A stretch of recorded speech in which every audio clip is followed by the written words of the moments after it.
Assalamualaikum warahmatullahi wabarakatuh. Yang terhormat Ibu Diajeng Fitri Wulan SAK/MAK dan Ibu Dr. Leni Oktavia SEMSI selaku dosen pengampu mata kuliah Analisis Laporan Keuangan. Kami dari kelompok 9 akan mempresentasikan hasil laporan Project Based Learning kami yang berjudul Analisis Kesehatan Bank Umum yang terdaftar di BI tahun 2022 sampai 2024 pada Bank Negara Indonesia atau BNI. Sebelum masuk ke materi inti, izinkan kami memperkenalkan diri terlebih dahulu. Saya Nur Hasanah dengan ujian PM 050 sebagai moderator. Selanjutnya ada rekan-rekan saya yaitu Zahira Nurmadina dengan ujian PM 020. Selanjutnya ada Mesika Intan dengan ujian PM 063. Selanjutnya ada Nadia Syifa dengan ujian PM 068. Selanjutnya ada Setia Anggraini dengan ujian PM 092. Dan yang terakhir ada Reti Astiana dengan ujian PM 050. Baik, langsung saja kita masuk ke materi inti. Dimulai dari latar belakang terlebih dahulu. Project Based Learning atau PBL ini dilakukan untuk memahami dan menerapkan analisis kesehatan bank menggunakan metode KMLS dan RGEC berdasarkan data keuangan yang nyata. Perkembangan teknologi digital telah membawa perubahan besar dalam dunia perbankan, di mana bank kini tidak hanya berfungsi sebagai lembaga keuangan, tetapi juga sebagai penyedia layanan digital yang cepat, efisien, dan aman. PT Bank Negara Indonesia dipilih sebagai objek penelitian karena merupakan bank BUMN tertua yang berhasil melakukan transformasi digital secara besar-besaran melalui layanan seperti Wonder by BNI dan BNI Direct. Pada periode 2022 sampai 2024, BNI mengalami peningkatan transaksi digital dan efisiensi operasional, namun juga menghadapi tantangan seperti risiko cyber dan rendahnya literasi digital. Fenomena ini menunjukkan bahwa transformasi digital tidak hanya meningkatkan kemudahan layanan dan kinerja bank, tetapi juga membawa risiko yang perlu dikelola dengan baik. Oleh karena itu, analisis kesehatan BNI dilakukan untuk melihat sejauh mana digitalisasi mempengaruhi stabilitas keuangan, manajemen risiko, dan keberlanjutan bisnis bank. Materi selanjutnya yaitu tinjauan teoritis. Yang pertama yaitu kesehatan bank. Kesehatan bank menunjukkan kemampuan bank dalam menjalankan operasional secara stabil, aman, dan berkelanjutan, serta memenuhi kewajiban sesuai dengan peraturan yang berlaku. Karena bank mengelola dana masyarakat, tingkat kesehatannya menjadi faktor penting dalam menjaga kepercayaan publik. Di Indonesia, penilaian kesehatan dilakukan oleh OJK melalui peringkat komposit yang mencerminkan kondisi keuangan, kualitas manajemen, serta kinerja operasional bank secara keseluruhan. Hasil penilaian ini digunakan sebagai dasar pengawasan untuk menjaga stabilitas sistem perbankan. Lalu analisis KMLS. Analisis KMLS merupakan metode penilaian kesehatan bank yang mencakup 6 aspek utama, yaitu kapital, asset quality, management, earning, liquidity, dan sensitivity to market risk. Melalui metode ini dapat diketahui kekuatan permodalan bank, kualitas aset dan kredit, efektivitas pengelolaan manajemen, kemampuan menghasilkan laba, serta kemampuan bank dalam memenuhi kewajiban jangka pendek. Selain itu, aspek sensitivitas terhadap risiko pasar menunjukkan ketahanan bank terhadap perubahan suku bunga dan kondisi pasar. KMLS memberikan gambaran menyeluruh mengenai kondisi dan kinerja bank. Lalu selanjutnya yaitu analisis RGEC. Analisis RGEC ini adalah metode penilaian kesehatan bank yang digunakan oleh OJK dengan nilai 4 aspek utama, yaitu risk profile, good corporate governance, earning, dan capital. Metode ini menekankan kemampuan bank dalam mengelola risiko, menerapkan tata kelola yang baik, menghasilkan laba secara berkelanjutan, serta menjaga kecukupan modal. Melalui pendekatan RGEC ini, kesehatan dan ketahanan bank dapat dinilai secara komprehensif untuk memastikan keberlanjutan operasional dan stabilitas sektor keuangan. Baik, saya Reti Astiana dengan ujung NPM 150. Di sini saya akan menjelaskan tentang gambaran umum perusahaan di BNI. BNI didirikan pada tahun 1946, awalnya sebagai bank sentral tetapi kemudian berubah menjadi bank umum milik negara. Nah, pada tahun 1992 berubah menjadi Persero dan tahun 1996 menjadi bank BUMN pertama yang go public. Nah, BNI ini melakukan aksi korporasi penting yaitu rekapitulasi pada tahun 1999 dan divestasi 2007 dan juga rekisu pada tahun 2010. Kepemilikan saham pada Bank BNI ini yaitu 60% saham milik pemerintah dan 40%-nya oleh publik. BNI juga merupakan bank terbesar keempat di Indonesia dan didukung berbagai perusahaan anak untuk layanan keuangan terpadu. Baik, terima kasih.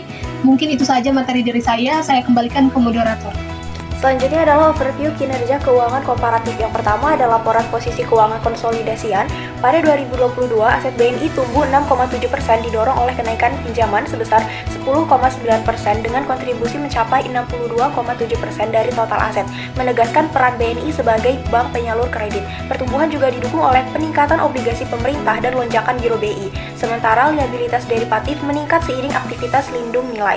Pada 2023, aset BNI kembali tumbuh 5,5% menjadi 1.087 triliun, terutama berasal dari pinjaman yang diberikan dengan kontribusi naik menjadi 64,0%. Dari sisi pendanaan, liabilitas meningkat 4,8% yang memperkuat kapasitas penyaluran kredit. Pada 2024, total aset mencapai 1.130 triliun atau tumbuh 4,0% dengan dominasi pinjaman yang meningkat signifikan hingga 68,7% dari total aset. Pertumbuhan aset non-keuangan turut mendukung kinerja, sementara dari sisi liabilitas terjadi pertumbuhan moderat. Kedua, ada laporan laba rugi dan penghasilan komprehensif lain konsolidasian. Pada 2022, saldo laba BNI tumbuh 20,2% menjadi 94,1 triliun, didorong oleh kenaikan pendapatan bunga neto sebesar 8,0%, kenaikan beban operasional untuk ekspansi menekan laba komprehensif lain. Namun, atribusi laba tetap meningkat menjadi 14,7 triliun. Pada 2023, saldo laba meningkat 14,0% menjadi 107,2 triliun, didukung ekspansi kredit beresiko rendah, peningkatan fee based income, dan perbaikan kualitas aset. Pendapatan bunga neto relatif stabil, sementara atribusi laba melonjak signifikan menjadi 21,8 triliun. Pada 2024, saldo laba kembali naik 10,7% menjadi 118,7 triliun. Pertumbuhan didorong oleh kenaikan pendapatan bunga dan strategi bisnis yang prudent, sehingga atribusi laba meningkat menjadi 22,7 triliun. Selanjutnya yaitu analisis kesehatan bank. Metode yang pertama adalah metode CAMELS. Berikut ini rasio-rasio yang digunakan sebagai tolak ukur kesehatan bank untuk masing-masing faktor CAMELS yang tertera di kolom kedua. Pertama, capital. Rasio CAR meningkat dari 19,27% menjadi 21,40% yang menempatkan BNI pada peringkat 1 atau kategori sangat sehat. Rasio ini menunjukkan kemampuan bank untuk menutupi risiko kredit dan kerugian yang mungkin terjadi, sehingga modal yang dimiliki cukup memadai untuk menjaga stabilitas keuangan. Kedua, assets. NPL turun menjadi 1,97% pada 2024 yang meningkatkan posisi aset dari peringkat kedua ke peringkat 1. Penurunan NPL ini menandakan kualitas aset yang membaik, artinya kredit yang diberikan bank lebih aman dan risiko gagal bayar berkurang. Ketiga, manajemen. NPM stabil di 80%-an menunjukkan efisiensi operasional bank dalam menghasilkan laba dari pendapatan. Nilai ini menandakan bahwa manajemen mampu mengendalikan biaya dan mengoptimalkan pendapatan secara sehat. Lalu yang keempat, earnings. ROA berada di 2,35%, peringkat 1, mencerminkan kemampuan bank menghasilkan laba dari total aset. Selain itu, rasio BOPO yang sehat menunjukkan kontrol biaya operasional terhadap pendapatan, sehingga laba dapat dikelola secara efisien. Kelima, liquidity. FDR tercatat 96,32%, menandakan proporsi penyaluran kredit terhadap dana pihak ketiga. Meskipun berada di peringkat ketiga, rasio ini menunjukkan agresivitas bank dalam menyalurkan kredit sambil tetap menjaga likuiditas. Terakhir, sensitivity to market risk. IIR meningkat dari 1,73% menjadi 3,24%, yang berarti biaya bunga bank meningkat seiring perubahan suku bunga pasar, sehingga bank cukup sensitif terhadap risiko pasar, namun masih dapat dikelola. Setelah menentukan peringkat kesehatan masing-masing faktor, menggunakan rasio yang sudah ditentukan, langkah selanjutnya adalah mengkonversi peringkat tersebut ke nilai kredit maksimal. Contohnya pada capital, di tahun 2022 sampai 2024, PK1 maka mendapatkan nilai kredit maksimal 100, lalu untuk PK2 81, PK3 66, PK4 51, dan PK5 0. Setelah mengkonversinya, barulah nilai kredit masing-masing faktor tersebut dikalikan dengan bobot yang sudah ditentukan, yang ada pada kolom 3. Hasilnya adalah kolom 4 sampai 6. Kemudian nilai kredit masing-masing faktor ini dijumlahkan untuk memperoleh nilai kredit komposit. Nilai inilah yang menentukan kesehatan akhir bank menurut metode CAMELS. Nah, menurut metode ini, BNI berhasil mempertahankan predikat sangat sehat selama 3 tahun berturut-turut, bahkan ada peningkatan cukup besar di tahun 2024. Kategori bank sangat sehat di sini artinya BNI memiliki nafas yang panjang untuk menahan kerugian tak terduga tanpa mengganggu operasional. Lalu NPL yang terus menurun, BNI terbukti mampu menyalurkan kredit kepada debitur yang berkualitas sehingga perputaran uang bank tidak macet. Lalu BNI juga mampu mengelola biaya operasional dengan sangat efisien untuk menghasilkan laba yang stabil. Lalu meskipun likuiditasnya dinamis, secara komposit BNI tetap dianggap sangat sehat karena memiliki kemampuan untuk memenuhi kewajiban penarikan dana nasabah kapan saja. Penurunan peringkat likuiditas ini bukanlah sinyal negatif, melainkan pengoptimalan kinerja karena BNI terlihat melakukan investasi besar-besaran di peminjaman kredit, sehingga dana yang dihimpun dari nasabah itu tidak menganggur dan imbal hasil yang diperoleh itu semakin besar. Selanjutnya itu analisis RGC pada Bank Negara Indonesia. Pada tahun 2022, BNI menunjukkan kinerja yang sangat baik. Yang pertama, risk profile. NPL sebesar 2,80% termasuk kategori sehat, menunjukkan kualitas kredit masih terkendali. LDR sebesar 83,90% juga berada pada kategori sehat, menandakan likuiditas bank terjaga dan penyaluran kredit efektif. Yang kedua, good corporate governance. Nilai GCG berada pada peringkat 2, yang berarti tata kelola perusahaan dinilai baik dan sesuai prinsip kehati-hatian. Yang ketiga, earnings. ROA 2,20% dan NIM 4,70%, kedua termasuk sangat sehat, menandakan kemampuan bank menghasilkan laba sangat optimal. Yang keempat, kapital. CAR mencapai 19,20%, menunjukkan permodalan yang sangat kuat. Pada tahun 2002, BNI memperoleh nilai komposit 90% dengan predikat sangat sehat. RGC tahun 2023. Pada tahun 2023, kinerja BNI masih stabil, namun terdapat sedikit perubahan pada beberapa indikator. Yang pertama, risk profile. NPL turun menjadi 2,14%, tetap dalam kategori sehat. LDR meningkat menjadi 85,74%, masih termasuk kategori cukup sehat, menunjukkan peningkatan penyaluran kredit dan tantangan pada pengelolaan likuiditas. Yang kedua, good corporate governance. GCG tetap berada pada peringkat 2, yang berarti tata kelola tetap baik dan terkendali. Yang ketiga, earnings. ROA naik menjadi 2,36% dan NIM menjadi 4,58%. Keduanya tetap berada di kategori sangat sehat, menandakan profitabilitas semakin baik. Yang keempat, kapital. CAR meningkat menjadi 21,95%, menunjukkan struktur modal semakin kuat. Pada tahun 2023, nilai komposit mencapai 86,87%, dengan predikat tetap sangat sehat, meskipun ada sedikit penurunan dari tahun sebelumnya. Selanjutnya, RGC tahun 2024. Pada tahun 2024, BNI kembali menunjukkan perbaikan pada beberapa indikator. Yang pertama, risk profile. NPL turun lagi menjadi 1,97%, masuk kategori sangat sehat, menandakan penurunan risiko kredit. LDR meningkat ke 96,32%, berada pada kategori cukup sehat, menunjukkan penyaluran kredit semakin agresif namun tetap terkendali.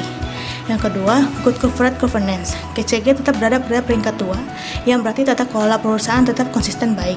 Yang ketiga, earnings. ROA 2,35% dan NIM 4,24%. Kedua tetap berada pada kategori sangat sehat, menunjukkan kemampuan menghasilkan laba masih sangat baik. Yang keempat, kapital. CAR 21,40%, menunjukkan permodalan tetap sangat kuat. Pada tahun 2024, nilai komposit kembali naik menjadi 90%, dengan predikat sangat sehat. Secara keseluruhan, BNI berada pada kondisi keuangan yang sehat, stabil, dan mampu mempertahankan kinerja positif secara berkelanjutan selama 3 tahun terakhir. Baik, selanjutnya ada kesimpulan. Berdasarkan analisis kinerja keuangan PT Bank Negara Indonesia dengan metode Camels dan RGC, dapat disimpulkan bahwa BNI berada dalam kondisi sangat sehat dan stabil. Rasio permodalan atau CAR berada di kisaran 19-21% di atas standar OJK, dan rasio kredit bermasalah atau NPL menurun hingga 1,97%, menandakan pengelolaan risiko yang baik. Rasio profitabilitas seperti ROA dan BOPO menunjukkan efisiensi tinggi, sedangkan FDR meningkat tanpa mengganggu likuiditas. Hasil RGC juga menunjukkan profil risiko dan tata kelola GCG yang sehat, serta permodalan yang kuat. Transformasi digital melalui Wonder by BNI dan BNI Direct terbukti meningkatkan efisiensi dan daya saing. Secara keseluruhan, BNI mampu mempertahankan kinerja unggul, manajemen risiko yang efektif, dan kesiapan menghadapi persaingan di era digital perbankan modern. Selanjutnya ada manfaat. Manfaat atau insight yang dapat diambil dari PBL ini yaitu yang pertama, kita dapat memahami analisis laporan keuangan dengan menerapkan metode Camels dan RGC untuk menilai kesehatan serta kinerja bank. Yang kedua, meningkatkan kemampuan analisis melalui pembacaan tren keuangan dan penafsiran rasio secara kritis dan objektif. Yang ketiga, memahami manajemen risiko dan GCG sebagai dasar penting dalam menjaga stabilitas dan kesehatan keuangan bank. Yang keempat, mengetahui peran transformasi digital dalam meningkatkan efisiensi operasional dan profitabilitas melalui inovasi seperti Wonder by BNI dan BNI Direct. Yang kelima, mengembangkan kerjasama dan komunikasi lewat proses diskusi, kolaborasi, dan penyusunan laporan yang efektif. Yang keenam, menumbuhkan sikap profesional dan etis dengan menjunjung tinggi integritas, ketelitian, dan tanggung jawab dalam analisis keuangan.